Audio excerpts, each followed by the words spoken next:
Hi, James here again, video number 2, tutorial about how to use iPads at Bridge School. We're going to look at some of the apps we've got on our iPads at the moment.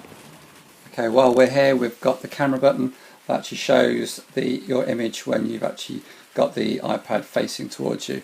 We've turned the iPad on, pressing this button here already.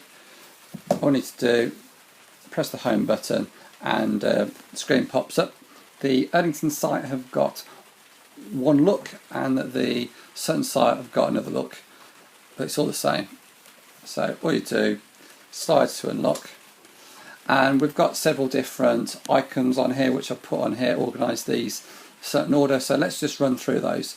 We've got notes. If you want to just make a note about anything, then this is a great place to do that. So just click on notes, and I've got several different notes I've made there, and you just type in. So if I wanted to add to that, all I'd do is I'd just click on the screen, the keyboard pops up, and you can actually type away however you wanted to. Go back if you wanted to. Okay, you don't need to actually save it because it actually saves all the time. So that's quite a clever thing about my Apple products. So let's just go back. If I want to close something down, all you do two things.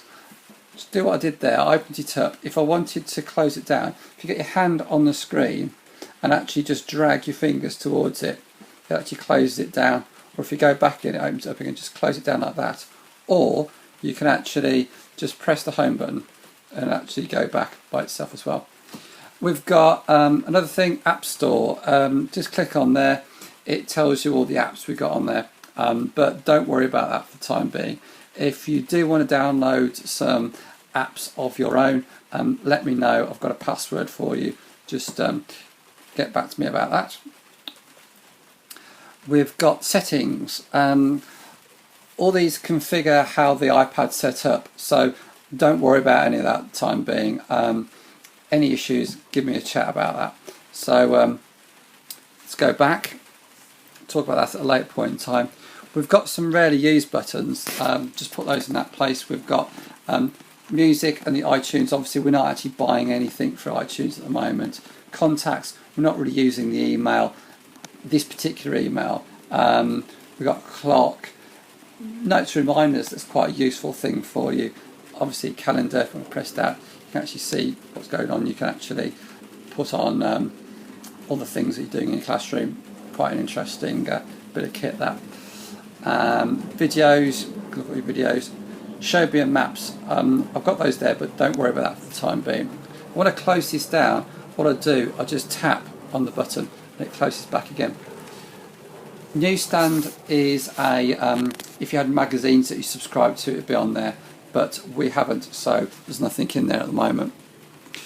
The camera, this is what I'm actually using to video this at the moment, and you can actually use the camera by, if you wanted to, I can press this button down here, and you can actually see me and my iPad, and I'm actually looking back at you here. Or you click it back again and just look, basically just looking at the table.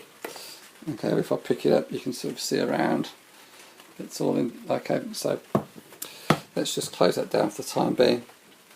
Photo booth is quite interesting. We've got different ways of viewing different pictures, and you basically choose which image type you like. So we like thermal camera, for instance, and this is actually looking at me at the moment. So here we are. This is a picture of me in thermal image mode. If I wanted to take a picture, that'd be alright. All I do, press the button here, and I've taken a picture of myself. Again, if I wanted to turn it round to face the other way, I can press that button. Or if I wanted to change the type of image mode, I could then obviously change it back to, if I want it normal again, just click on normal, and there we are. Okay, just going to close that down. Let's have a look at some of the things. We've got Dropbox, school email, iTunes U, Safari, which is basically Internet Explorer, the equivalent, mail, which we're not using, I'll explain that later, and photos. I'll talk about all these in a minute or two.